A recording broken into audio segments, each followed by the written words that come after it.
have a very special session of our Resiliency Dialogues that feature a group of frontline service providers who go through their work as well as participants in ProTech's PACER program training.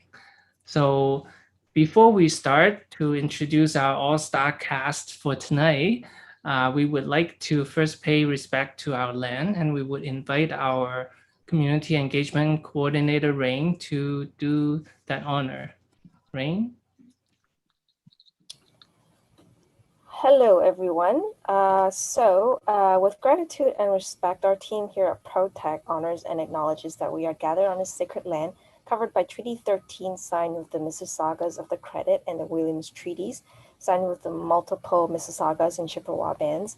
Toronto is located on the Dish with One Spoon territory, which is a treaty between the Anishinaabe, Mississaugas, and Haudenosaunee that bounds each other to share the territory and protect the land.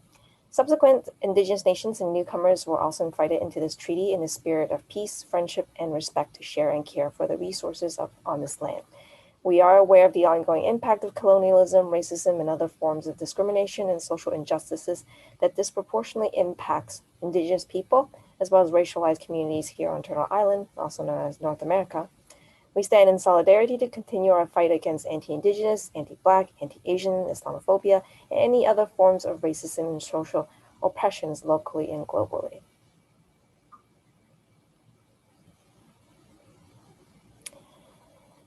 So tonight, we have a very exciting webinar with us. Just a few guidelines here to make sure that if you want to, ask questions or respond, you can click on the chat there and click panelists and attendees and type in your questions.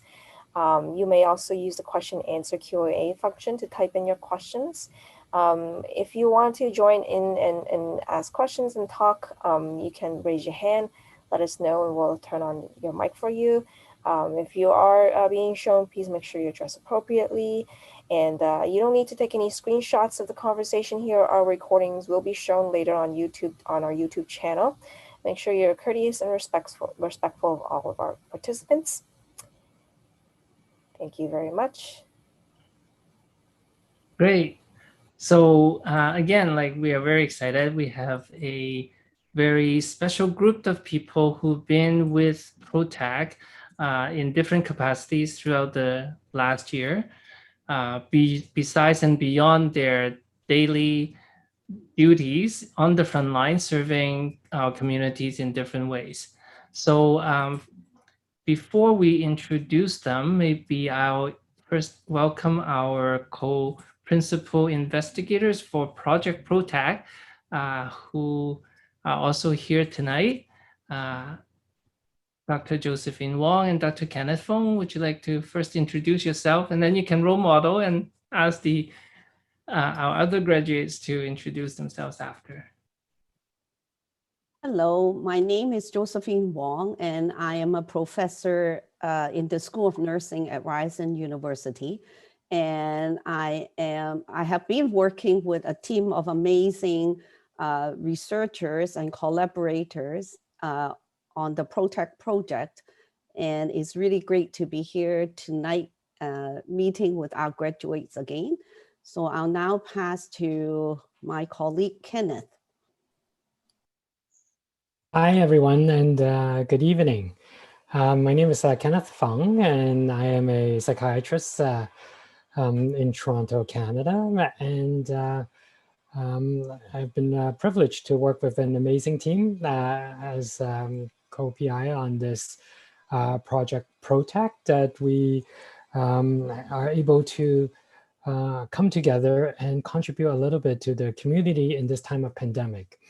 And it's amazingly gratifying to see some of our graduates from our PACER training program, which is our the topic focus of this webinar. And the fact that you're seeing their beautiful smiling faces means it's been a success. So I'm just excited to hear and allow all of us to really hear their valuable experiences. So, thank you. So maybe I should introduce myself too, I guess. So I'm Alan Lee. I also work as a primary care physician at inner city Toronto Community Health Center, and it's been really gratifying to be with the community. It does add a lot of workload and stress, I must say, but it's also incredibly gratifying, and it's wonderful to see a lot of our friends back. So we would like to invite you to introduce yourself, share a little bit of been working very hard through the pandemic. They will be sharing some of the experiences, both about where what type of setting you're working at, and what are some of your experience been like in the last year. We also have a couple of graduates who are unable to join us tonight. Two of them actually are facilitating the PACER training program right now. So, but they have taped some special video greetings that we'll show later. But maybe I'll invite Irene first, since you're the first one who checked in tonight. Thank you. My name is Irene. I work in the acute hospital in Toronto.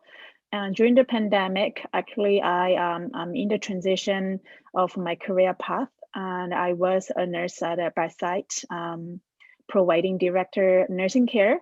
And during the pandemic, after I graduate from my master's degree, I got a job as a clinical practice leader, which is meaning my client will be nurses, right? So I provide education to nurses in the workplace.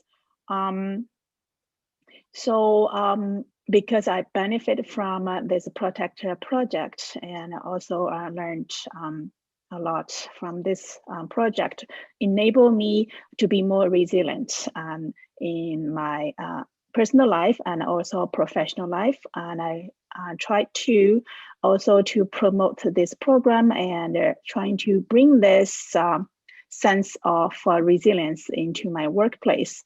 I believe that nurses and healthcare providers, frontline workers will be benefited to this project as well.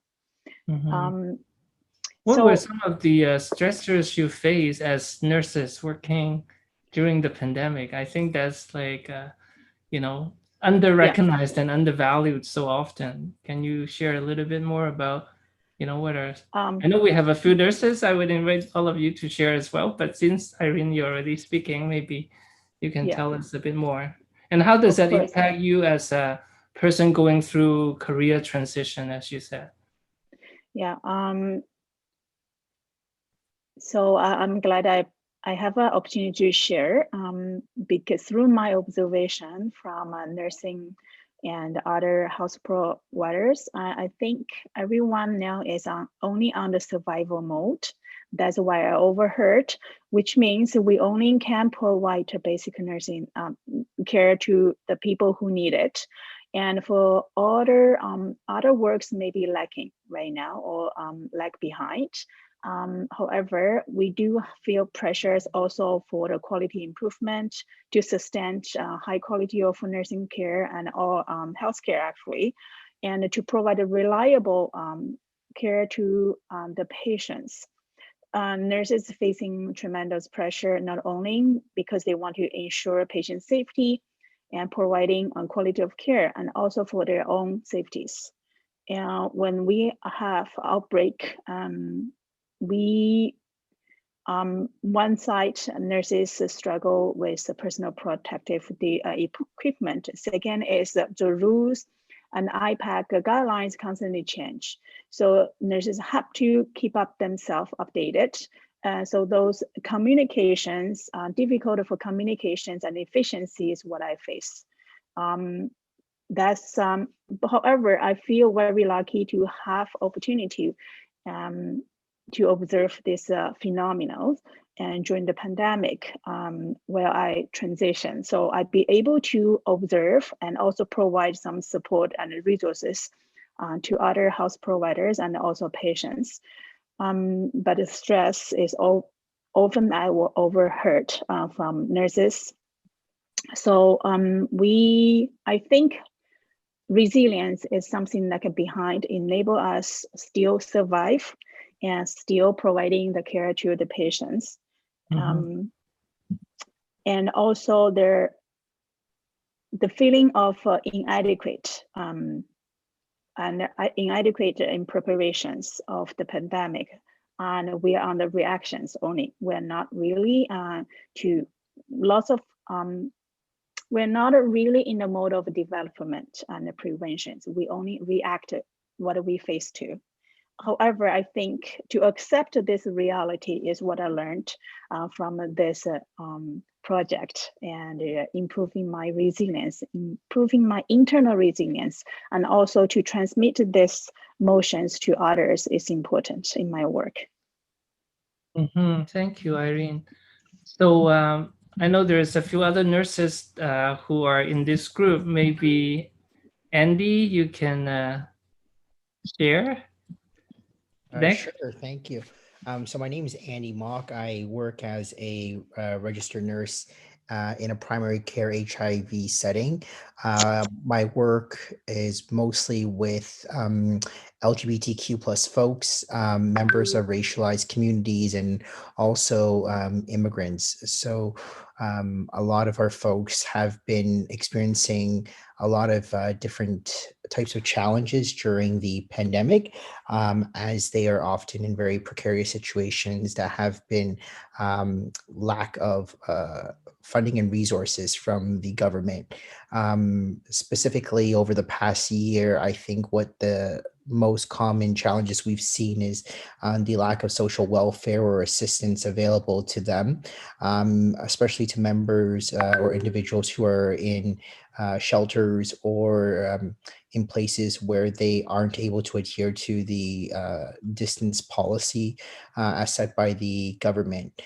So when outbreaks occur in those areas or settings, they often have a hard time finding available resources or people to take care of them or look after them. And that's been especially difficult. I think also in terms of mental health, it's something that we're seeing for the first time how it's impacting individuals in terms of being able to find that finding that ability to connect with others through virtual methods. And again, with individuals who may not be able to afford internet or to afford devices that can offer them access to online settings, that's also a very big challenge.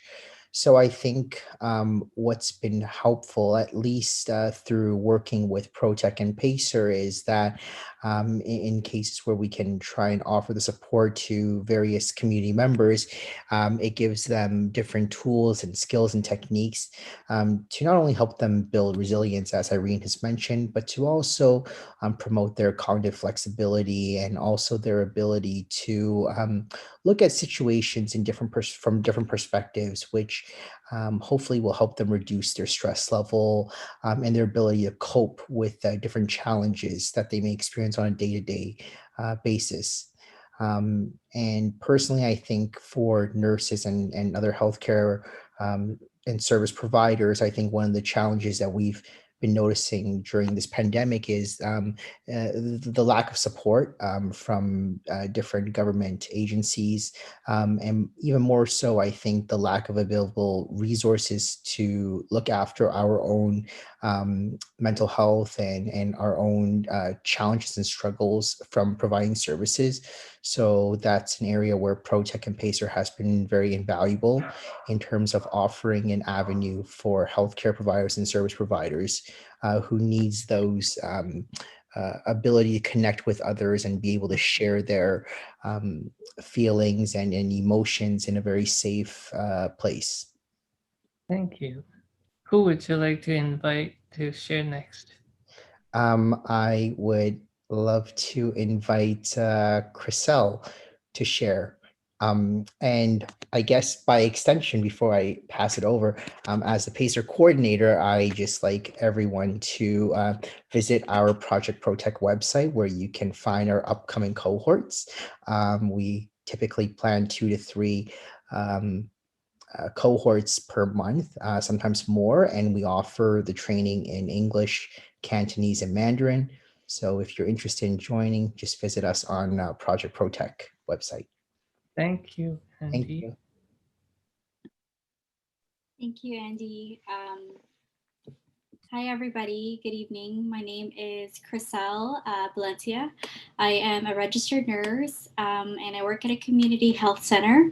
So actually during this pandemic, I had started a new job in a new environment. So that alone was an interesting experience of trying to navigate what that context was like. But in the community health center, we work primarily with clients similar to what Andy shared, who are uninsured or who are experiencing homelessness and other vulnerabilities. And we know that even before the pandemic, these conditions kind of exacerbate health outcomes. And so even now, even more now with the delays in service and gaps in service, as a nurse, I feel the pressure to try to support these clients, try and navigate them, and be creative and find other solutions. We have clients who don't have access to virtual care services, so trying to work with them as well and be creative. So those are some of the things that we're experiencing. Similarly, expecting a lot of expectations to do more with less and less. And so being a part of PACER helped me at least be a little bit more flexible with my perspective and my capacity. And yes, I'm looking forward to share more about that later. And I would like to invite Anita to share about her experiences. Thank you, Chriselle.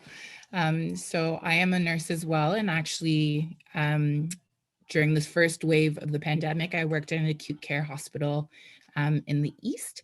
And then for this wave, I'm actually working as a nurse practitioner at a nursing home. So it's provided me one spectrum to the next in regards to the different emotions and the different challenges that are being faced from different sides of the healthcare system.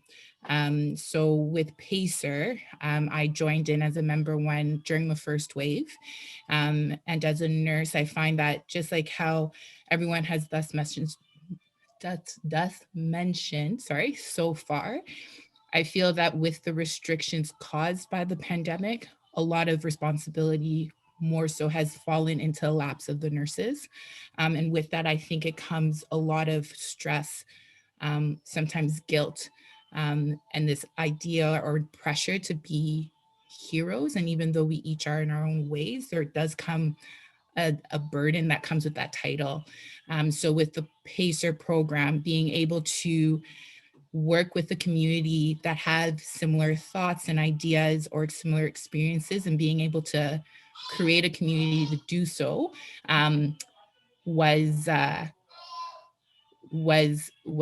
good as well. So I do look forward to continuing to talk about this with other people, and I will pass it on next to Sunny. So we've heard from a group of nurses, and I really appreciate hearing some of your experiences and challenges and resilience. I would encourage you also, maybe you can share a little bit more about, like, because work life is only part of our life, right? So I think it would be good to also share a little bit about how it affects our personal life, because I know a lot of us, I can speak for myself, we bring stress home too, right? Just because of the things we see and deal with at work affects us too. So maybe Sunny and other speakers too can also share a little bit more the different aspects. Thank you. I think my colleagues from Home Folk, they should share first. I invite Li Ping to share before me. I think Li Ping is Li Ping's not busy right now. Maybe So Lily. Mm-hmm. Okay, I can share. Thanks, Sunny. My name is Li, and I am a social worker working in a community agency, serving people who have mental illness or mental health concerns. I provide case management to my clients, and I can tell in the past year, how this pandemic have affected their recovery journey. So it was not easy. I'm also providing intake service, which means I'm usually answering the first phone call from referring agencies or individuals. So that gives me a good sense of how this pandemic has affected people in general from all walks of life. So things that stood out include, for example, domestic violence. And we can also see that a lot of adolescents are suffering. Just the last month alone, I dealt with a few phone calls concerning suicidal attempts, which is very heartbreaking. As a social worker in a small community agency, I constantly feel the pressure of how understaffed our agencies are. So we can see that our wait list keeps growing, and there isn't much you can do about that, except for coming up with some creative ideas and working closely with other service providers and being a stronger advocate during this time. So it was a privilege to be involved with the ProTech project for me, for my professional life and personal life as well. I can share more later, but I can tell for sure that the past year for me wouldn't be the same if I were not part of the PACER training project. It helped me tremendously. And I was also able to use some of the skills that I learned to help my clients and also my colleagues and family members. Thank you. I would like to invite Maria to share. Hello, my name is Maria, and I work at the same organization as Sunny and Lily and Liping. My job is more on training. I provide training to the settlement sector, people who are working with newcomers from all over the world. So what I found is that for the past year of the pandemic, many of our frontline colleagues, they are facing how do I put it? Like they are facing one extra barrier. It is that the client that they have been helping in the past many years as a settlement worker, that because of the pandemic, they have to navigate much more stress as they are newcomer here. And they are looking for employment. They are trying to navigate the new system. And because of the pandemic, because of their social distancing, it really stopped their process for establishing the network and also to finding employment. So many of their staff, many of these newcomers, they are under tremendous stress. So my job at HongFook, we are mainly providing training to the worker. But then we received so many requests from the colleague, from the frontline settlement colleague, whether we can also provide workshop for the client, for the newcomer. So I decided that is a good idea. So we do that, and also using some technique I learned from PACER. And I really found that to be very effective because the PACER, and even for my personal, I always believe that I have to apply those techniques on my own personal life before I can really, really before I can advocate or I can model like for others and to explain, the impact on ourselves. So I did. Well, I don't know whether I steal the idea from what I have learned. And so they found it very important. For example, learning their own, for myself, learning how I deal with crisis. I will think that before, maybe when crisis arise, I have confidence, so I will use my capacity to handle it. But then it is not the case. Like only when the situation really arises, I will come to know my own style. So through this PACER training, I'm able to learn about myself more. And that knowledge of learning about myself, it is really helpful for me. Because not learning my capacity and learning my weakness or strength, and it helped me to build on my resiliency. I always believe that I have to build on my own resiliency and my own self-care and my own well-being before I can provide a better service to others.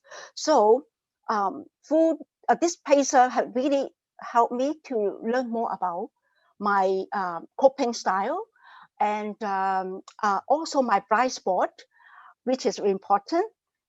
Something that I'm not aware of. I thought I am certain types of people, but this training is eye-opening. It really helped me to learn more about that, and I would say that is life-changing. So I did use some of the exercise for my training, for colleague as well as for the community. So it is a really useful and down to earth, and it can apply like to someone that they are not, they may not even know about the concept of those big words. So I'm thankful, just like what Lily said, I'm really thankful and privileged to have that opportunity. So it really enhanced my own career as also my personal strength. So I finish. I would like to invite Alan Yim. Oh, thank you, Maria. So, hi everyone. My name is Alan Yim.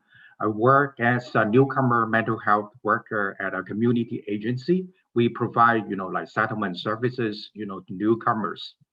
And part of my role is really to work with clients or, newcomers like one-on-one to address their mental health needs.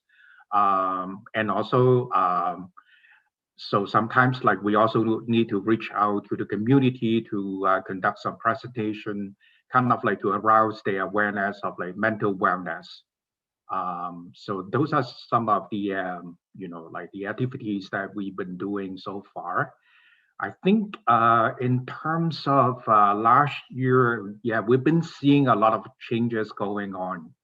And I guess it's, I'm also thankful to, for having the opportunity to attend the training, for the PACER training. One of the things I remember, it's about, interdependence. I think I kind of like recall this concept many times. Like if I notice, I'm not like the only one working, in my agency to support my clients, for their mental wellness. Like I also reach out to different community partners, kind of like explore opportunities of working together with them and see if we can work together to address, my clients' needs. I know sometimes, I understand sometimes, there might be like a wait list. Sometimes there might be some service barriers and so forth. But with time, and I'm confident that we can work together to address, some of their my clients' needs. And I see, this is actually a very good platform for me, not only for me to learn some of the techniques, some of the skills where I can integrate into my presentation, just to kind of like to help my clients learn the skills to address their difficulties, right? They address, like their mental issues. But also, I think, this platform is also good for me to kind of like to learn more how we can work together, how we can navigate the resources together, how we can pool the resources and also our wisdoms together. And so we can work together as a whole, to have like a collective effort to support our clients or people who are in need of our support. So really appreciate having this opportunity, like working together with you all, also learning from you all as well. I would just like to invite, I don't know, like, I think Sunny is ready now. Sunny, right? Okay. How about Sunny? Hi, everyone. My name is Sunny Lee. I worked as a mental health worker before. That is Frontline. But for the past year, I was sick. I was taking sick off. But when I was in the hospital and I read the WeChat, and I knew that the pandemic had started in China, and I saw the WeChat moment, and like the end of the world, the news come and make me so scared. I thought, oh, it's not only myself was concerning my own life, and then the whole world is at risk. So I was scared. And in the meantime, I saw a lot of my friends. They are also the frontline workers. They started to organize some volunteering organization to help.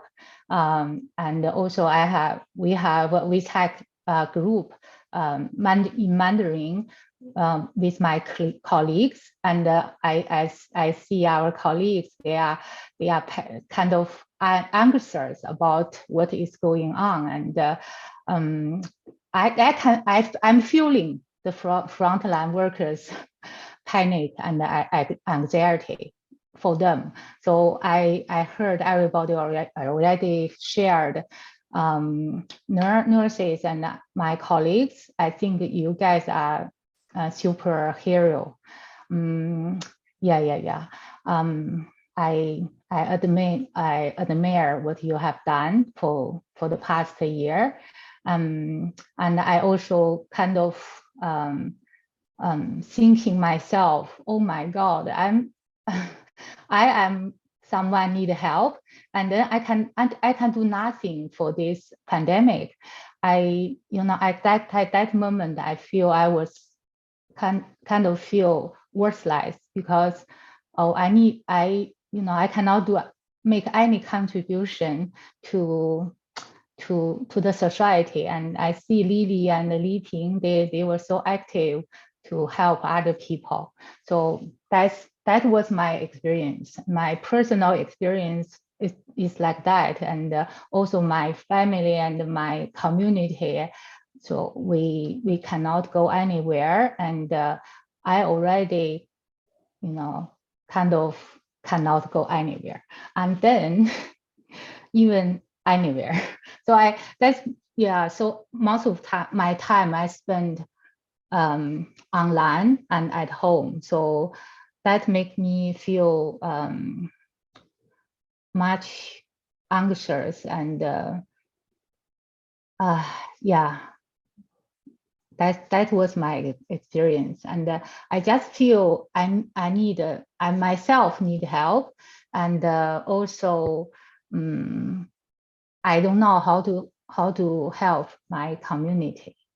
And also I read a lot of news about people are discriminating, people being judged, or because they wear the mask, and I also don't know what to do about that. Yeah, so there's a lot of stresses we experience, both personally and professionally, right? Yeah, so I'm not sure if Li Ping is back. Would you like to invite, I think Jenny and Selena still hasn't shared.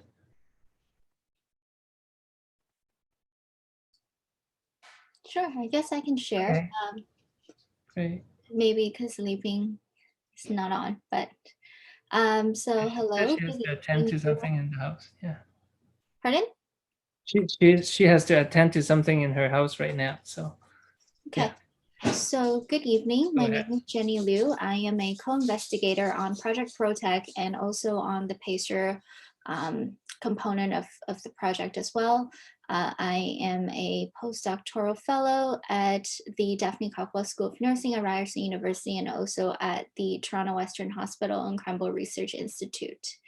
And I guess just sharing a little bit of my experience during the pandemic, I feel like we have all experienced a lot of changes, personally, professionally, interpersonally, in terms of just how we relate to others, how we relate to our communities, whether you're a community member and you're not able to do some of the same activities that gave you a lot of meaning, that gave you a lot of sense of who you are, like even hanging out with your friends, you know, being able to see your families on a regular basis, or going out and doing the things that gave you a lot of enjoyment, or you're a healthcare or service provider and you're balancing the ideas of constantly going through different kind of changes, whether it's new regulations by the government, whether it's organizational changes, or whether it's sort of expectations of what your work should or ought to look like.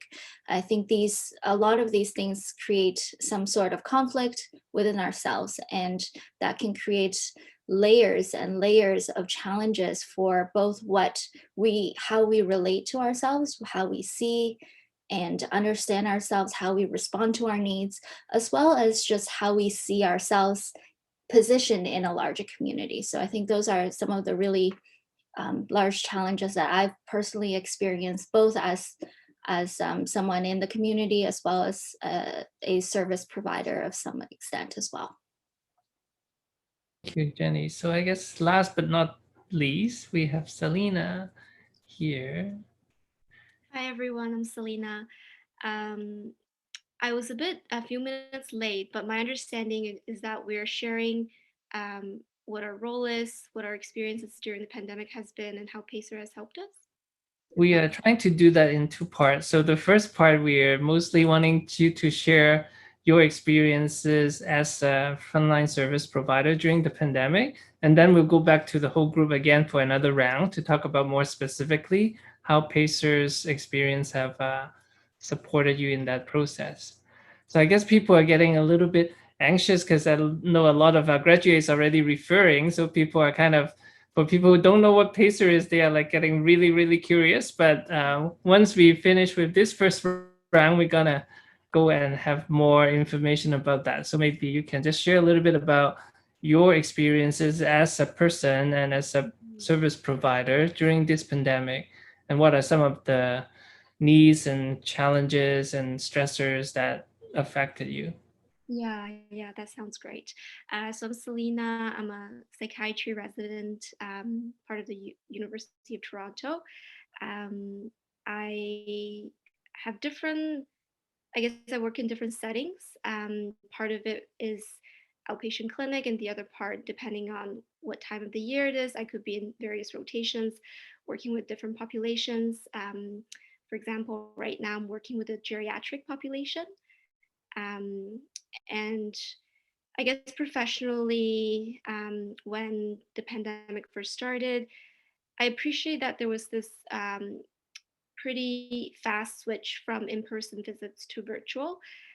So then people are still able to get access to care without this having the worry of coming to the hospital and getting exposed. But at the same time, through working with people, I witnessed a lot of this increased mental health needs, people dealing with losses, like Jenny was saying, changes, also the uncertainty of the future.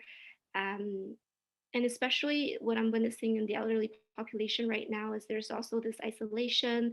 And even though when people are going through difficult times, they normally would have some coping mechanisms such as social interactions, physical activity, and because of COVID, these normal coping mechanisms are also limited.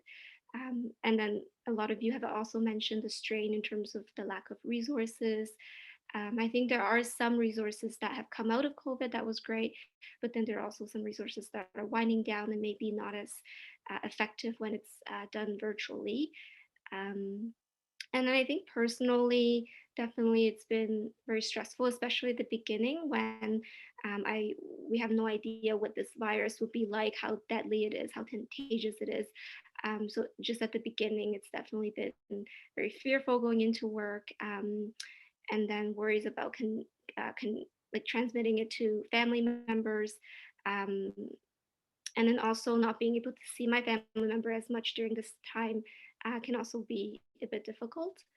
Um, yeah, I guess that's it for my part. Yeah, thank you, Selena. I hope that you'll be able to show your video at some point. I'll But try. thank you for sharing.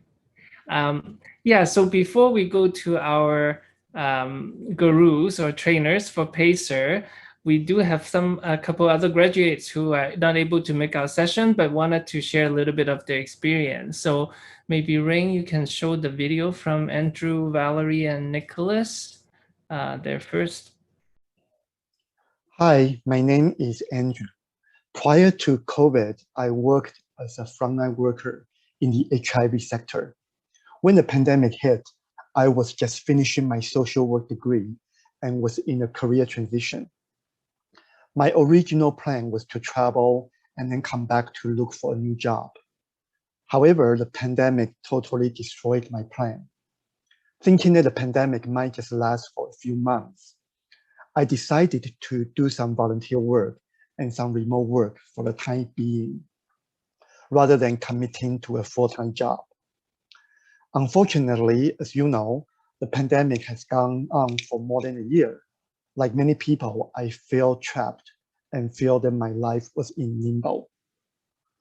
In the past year, I had facilitated one PACER training and an online HIV health literacy group for the ethno-racial communities. Through my interaction with the people I worked with, I have witnessed how meaningful and empowering it could be to just connect with other people and learn from each other's life experiences. I have seen many challenges due to the pandemic, whether it is depression, anxiety, loss of jobs, loss of loved ones, or anti-Asian racism. Life is uncertain and there might be more challenges ahead of us.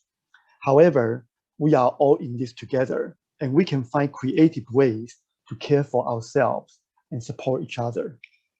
I think for me, it was a lot of the same. I was working as a nurse in the COVID ICU, so it was a lot of that feeling of uncertainty and not really knowing what to expect, what happens next. The second thing I noticed a lot is just burnout overall, like everywhere you look, people around you, like it just felt like it was all too much at the time. And then I think that kind of just led to people leaving the workplace altogether and just burning out to the point of exhaustion. For me, I was finishing my residency during the start of the pandemic and then transitioning to my fellowship. So it was kind of a lot of stress of just working in the hospital and seeing people in teams also being quite anxious, especially at the beginning of the pandemic, about what it would mean and what the concrete changes would be. So I feel that in terms of, for me, there was a lot of anxiety with uncertainty of what was going to happen, just in general, but also on a more personal level. But also just the stress of everyone around as well was kind of intense, but also kind of providing therapy at the same time. So, helping people kind of cope with these challenges. So that was definitely kind of a lot going on at the same time, a lot of adapting to do. Thank you. So you can see then here, we've heard from all our participants that, we face different kind of issues. We've also witnessed a lot of the communities we work with facing a lot of challenges. People been alluded to the fact that PACER has supported some of their responses.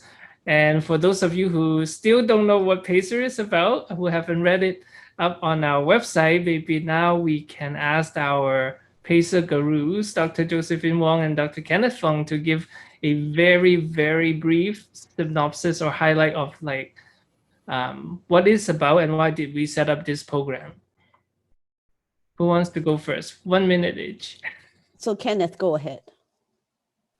Why don't you go ahead? Okay, I work with Kenneth and he seldom tell me to go first. Okay, so I will go. So PACER actually stands for Pandemic Acceptance and Commitment to Empowerment Response. And it's a very smart acronym. What is really special about it is, as some of our panelists here have actually talked about, we use psychological strategies as well as empowerment education and integrate it so that, you know, we have been hearing from some of our graduates who talk about how PACER actually has supported them psychologically, but we also have heard from some of you who talk about how the ideas about interdependence, idea about working together, we can actually do something. So what is really great about PACER is we just finished with a group of participants in the Asian communities, and they said that they look forward to every week starting a new module because they are fun games. They're waiting for fun games. So I think that is a wonderful thing because, like, I'm a professor. You know, students always think that I give them too much work, and here people are engaging in 6 modules that is fun. So I think that is something that people can think about.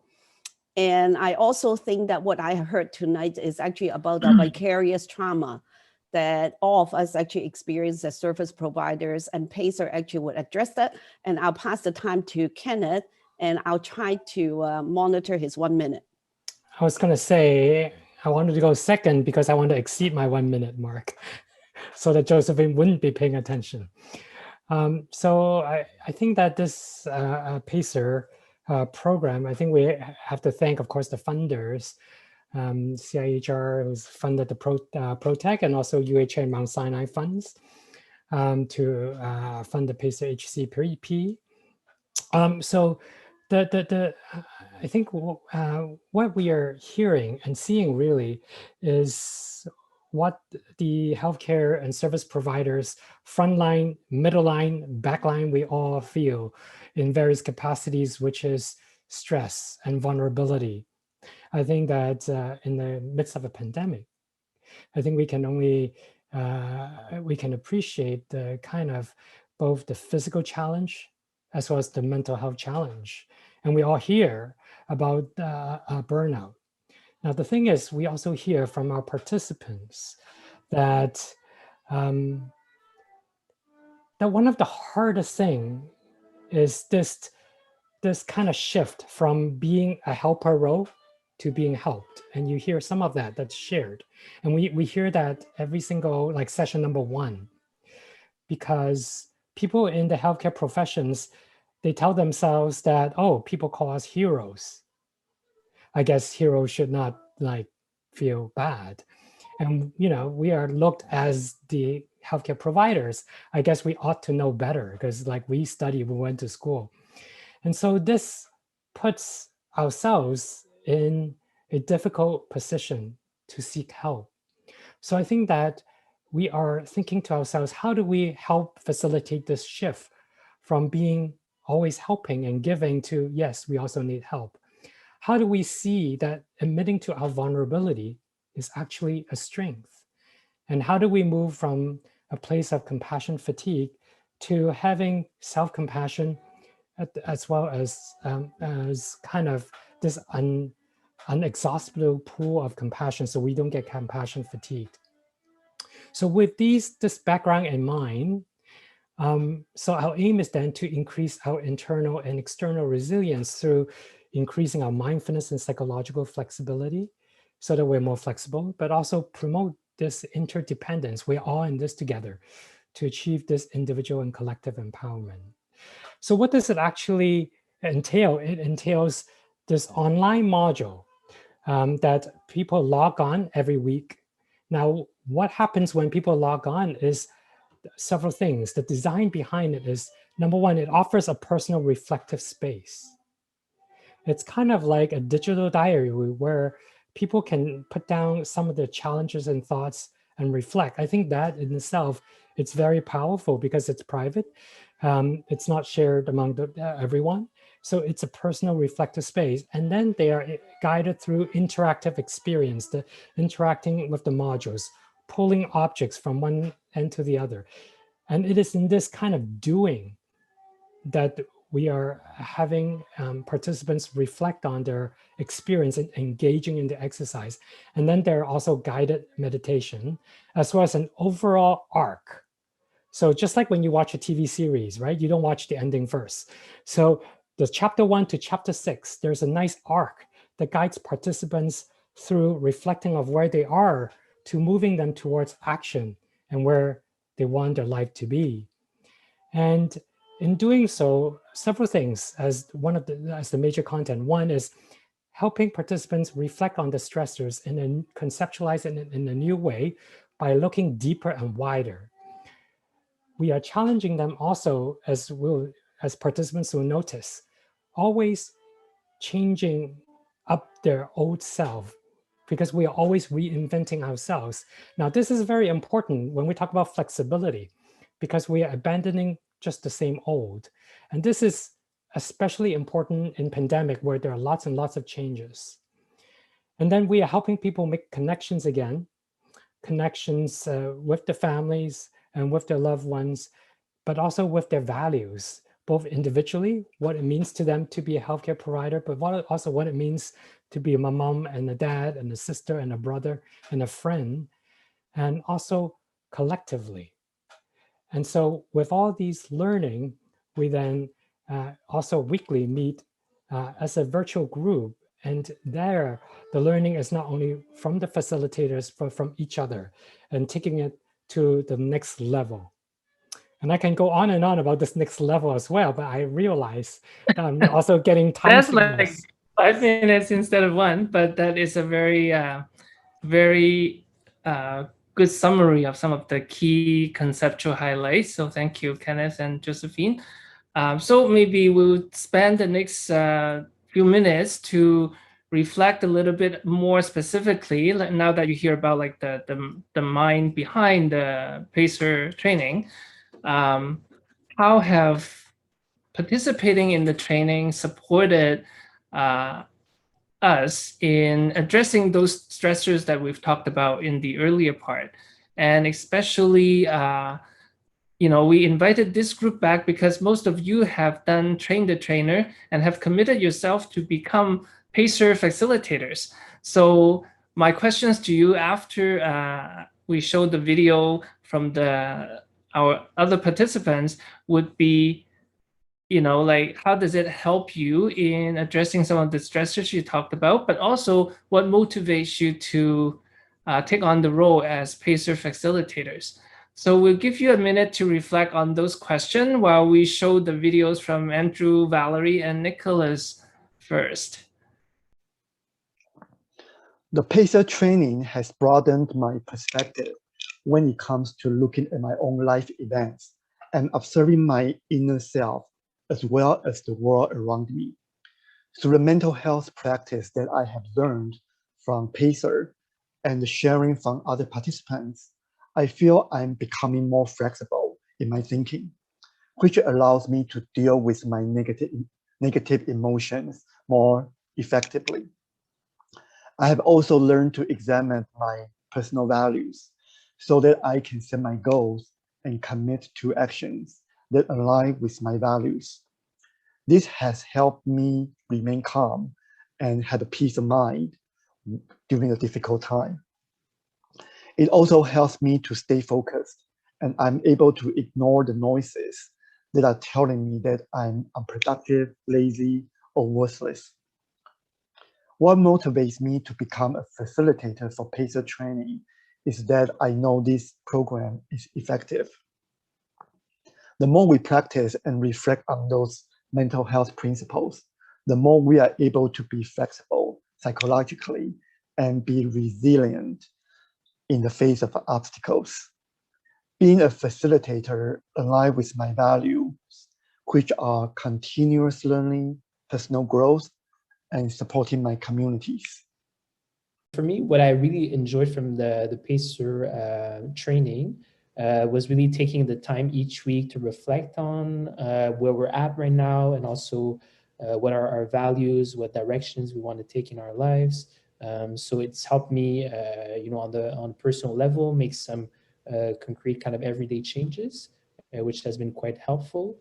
And in terms of being a facilitator for PACER, I felt it was kind of a natural way to give back, especially as I really believe in the PACER model, and found that it was quite useful, especially in reaching out a lot of people at the same time. So I really found that it was a worthwhile initiative, and I was happy to contribute by becoming a facilitator.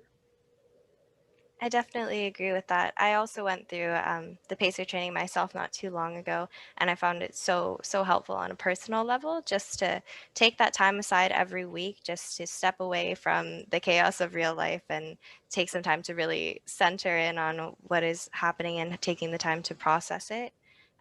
In terms of going on to becoming a facilitator, I was very, very nervous about it. But Nicholas and I, as we're recording this, we've just had our first session, and I just feel so grateful for the opportunity to connect with people. It's really such a valuable experience, and such a really nice way to kind of contribute back to all the things that I've learned and all the tools that I've been able to really pick up from this training, and hopefully be able to share it with some other people who may need it as well. Thanks. Thank you. So let's come back to our live participants. So I know some of you already shared a little bit about how PACER has supported you. I think it would be really great if you can, give us some specific examples of what different activities or parts of the experience of the training that have been applicable or helpful in dealing with some of the issues that you talked about earlier. So let's do a popcorn style thing. Who wants to start? I just want to share a few words. Yeah. So one of the things I really like is about I think it's the first or the second lesson or module that we learn about like internal rules. Like we internalize a lot of rules, and yeah. So I think through this course, one of the things I learned is actually we can let go some of these rules, and be more flexible, like having like a more flexible attitude in response to some of these internal rules and routines, and that's exactly what I've been doing. I've been trying to do is like, my value is, I like learning. I'm a very dedicated learner. I like to learn new things, right, and so forth. But if you ask me, like, would you like to be a facilitator? Sometimes I would just say no. I don't know if I can be like a facilitator. But in this case, right? So, and I just challenge myself, right? So I can be a facilitator. I can work with other, like dedicated volunteers, community partners. Yeah. So there we go. So and also really appreciate having the opportunity to also work with like Kenneth, and also like Josephine, and also Alan, and also some other community partners. So here I am, and so I have a chance to volunteer to be a intern, not yet a facilitator, but then I have a chance to sit in and observe how to facilitate a group, and yeah. You do much more than observing, Alan. Come on. So thanks, Kenneth. Thank you. So would you like to invite some other person or other volunteers? Sure. And I guess I don't have to follow the rule by inviting others. Like, anyone like to share? Feel free. Feel free to do so. I can go next. Okay. Thanks. Yeah, I also echo what Ellen you've mentioned. PACER has been such a wonderful opportunity, and there's so many like skills I've learned. I guess. Can you speak up a little bit more, Selena? Sorry, I think your voice is a little low. Oh, sorry. Let me just adjust my setting. Is Yeah, this better? that's good. Okay, Yeah. great. Yeah, so it's been such a wonderful opportunity and such a rare opportunity too. And I guess one thing I really appreciated was having that community, that opportunity to be connected with others, with other healthcare providers and community members, and to have a forum to talk about the stress and our experiences. And then I also really like that rule exercise as well, like what Ellen has mentioned. I think it made me notice these rules a bit more in order to then start to challenge and be more flexible. The other skill I really enjoy was the self as context, where to know that there are these experiences and there's these ups and downs, but that the experiences don't represent the entirety of me and that I'm still there, and kind of holding the experience has helped me become more resilient as well through my work.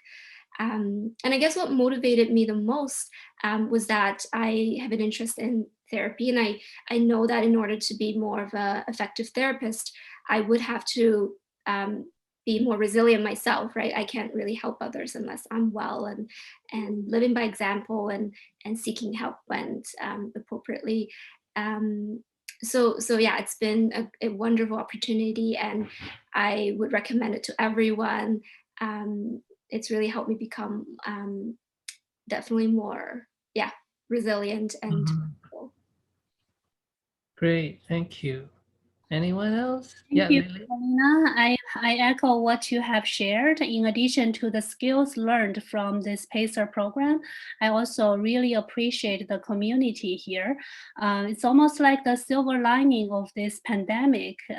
Because of this, we have this program which allowed me to know more people in the same community, the helping community. PACER helped me tremendously for my own self-care, which I usually say that for social workers, self-care is not an option, it is a must. So I feel that I benefited a lot by incorporating more mindfulness or mindful activities in my daily life. I was able to stick to some of my committed actions. It helps me to stay strong and healthy during this time. And it also helped me to follow some value-guided actions, like connecting to my colleagues. We have a weekly check-in session, which is almost like the highlight of my work life. And I contributed by using some of the techniques that we learned from PACER. Also, in my personal life, I'm usually a very social person, so it feels really stressful for me, especially in February. I feel I almost reached a point where I feel really depressed. So I reached out to my friends and said, how about we have some daily check-ins, like 10 or 15 minutes by video chat or Zoom chat. And it has helped me a lot. So this all thanks to those skills and insights that I learned from this PACER program. Thank you. I think that Sunny and then Jenny. Yeah. Okay, thank you. Thank you, Lily. Yeah, I really, I think I agree with you for most of the point, and I want to add something. One is, I think this PACER program is, there are a lot of very creative ingredient in that. When I was doing that, that's it's really like a digital journal, diary or something, but it's make me think more and think about my own life, myself more, and also think about my community and the world more. I like that garden activity. When I was doing that, I feel I feel so much fun as well. And sometimes the activity make me so I feel stuck, and but when I found out the answer, I laugh a lot. So that's something, very make me feel, we can learn, and we can learn, but in a very fun way as well. So that's this what I like PACER. And also through the weekly discussion, I feel I'm not alone. So other people may feel the same way like me during the pandemic. And also I was in Josephine's group, and I like her so much, and she's my super woman. And I also asked her questions about discrimination, and because our community experienced a lot, and she gave the whole group very well explanation. So I feel, I can do this, I can do that.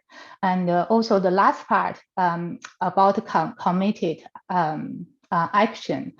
I think I was inspired because the whole process is, at the beginning we just explore, and then the end of the part we need to make some plan to do something for ourselves, self-care, and for the community. And I really, because I write it down, so I really did self-care and start to volunteer for the community. So that's I really feel really helpful.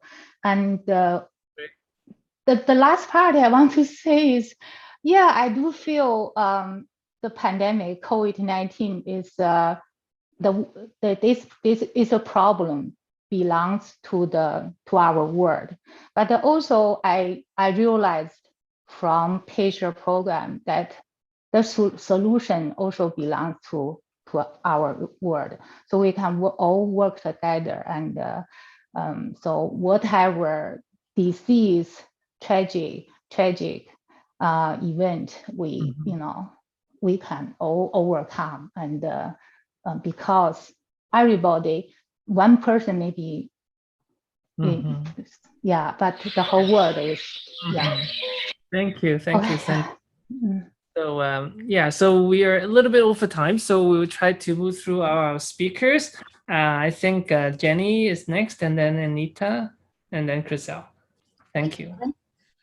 So kind of just imagining myself tuning into this and hearing all these terms being thrown around: values, compassion, self-care, resilience, maybe feels like if you're not really that familiar with the PACER program, maybe you're hearing some of these words for the first time, or you're not really understanding how these, what does that look like for me? Well, so maybe at least I can explain a little bit about what resilience might look like if you participate in PACER.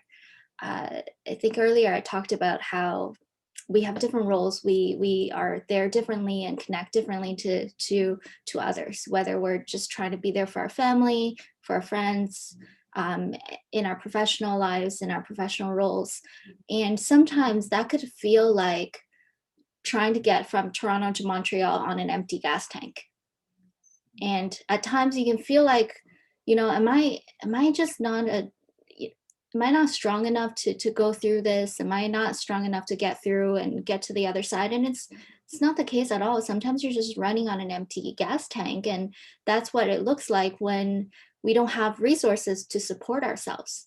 And so one of the first steps, whether you partake in PACER or anything else, is something that we want to emphasize through our PACER program, which is that, you take a step to care for yourself, to think about these things, and to learn about that we're not just on our own, we're not just relying on ourself. And if we are empty, we can fill up our tank, whether it's drawing from the skills and the tools that we do pick up by participating in PACER, or through connecting with each other through a program like PACER, or just applying some of the skills and and understanding during that time, and carving out some time for yourself. So maybe think of it like that, like, you know, it's not your fault, or you're not weak if you feel like you're running on empty and you're not there and you can't be on all the time, but rather that PACER is a step towards filling up your gas tank to make sure that you can go on the path that you want to be on. Definitely. Yeah, thank you. Anita? Thanks for sharing that, Jenny. So I think for me, the value of PACER was that along the same lines, like as a nurse, as a daughter, as a sister, as an aunt, there are so many struggles and stressors that we have, and PACER provided me with that space to acknowledge them instead of just going and driving on auto. So that a space that was safe, a space that allowed me to, that was open, that allowed me to understand and kind of go through, acknowledge that they are there, be aware that they are there, and be okay that they are there, instead of having to push it aside or just get over it. So PACER provided me with that opportunity, and it provided me with tools to be present in that moment, and to not get lost in our thoughts. And our thoughts are so powerful. So one of the activities that stuck out with me the most was hearing a negative thought over in a story, and just how powerful and how strong that our thoughts can be. And as a healthcare provider and all the different roles that we have, we often stick, for myself, we often stick to the thoughts that we have, and not realizing that some of those thoughts aren't the reality or the truth. So PACER provided me with that ability and that awareness. I chose to become a facilitator as well, and to go through the train the trainer, because I find as a healthcare provider, especially as a nurse, there's often not that ability or that space to do so, and to acknowledge that that we're human, that we're not made of immortality, and that things can bother us and things can be hard for us, and that's okay. And that there's a community around us that sympathize and understand where we're coming from, that we can share that, and that again, that it's just okay. So that's why I did become a facilitator, and I hope that I'll be able to touch other community members, other healthcare providers, and especially since we're on like the third wave. So we'll go from there, but I'll pass it on to Chriselle. Thank you. Chriselle? Thank you, Anita. So maybe I'll talk about why I decided to be a facilitator. So for those of you who are thinking about it, for me, it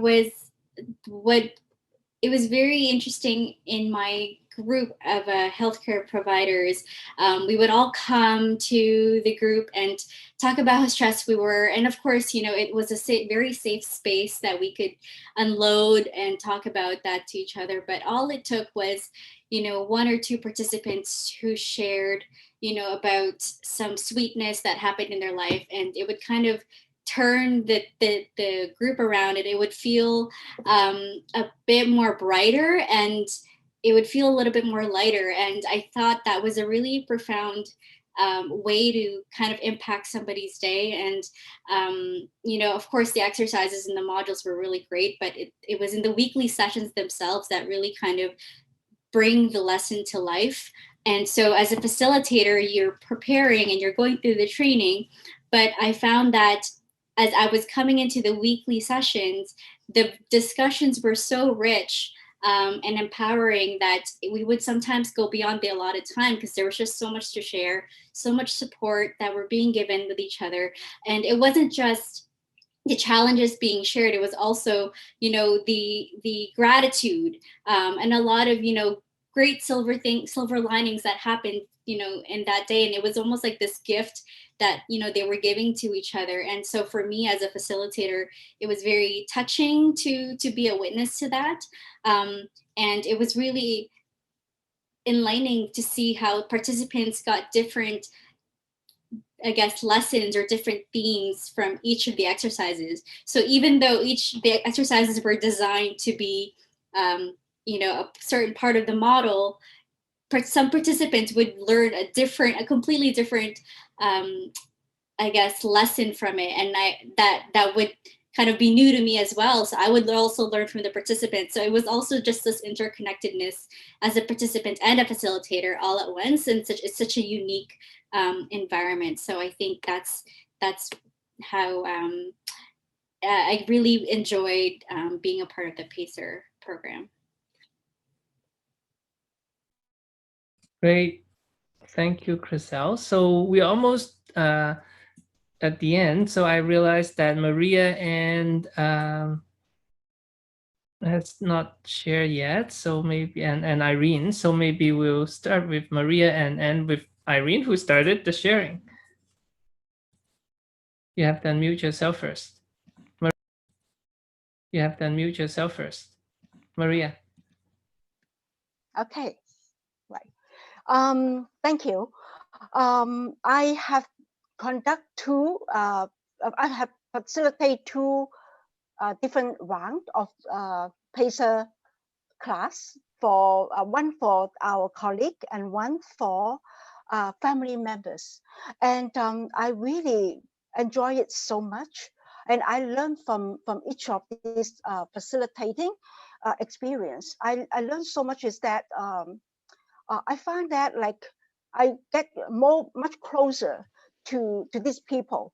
So after all, we may from different background, we may have different education, and we may have different upbringing, but some basic needs are the same. And it is so interesting to share the experience, and it is so enriched, like from each other's experience, that and how they cope and how they learn from the exercise.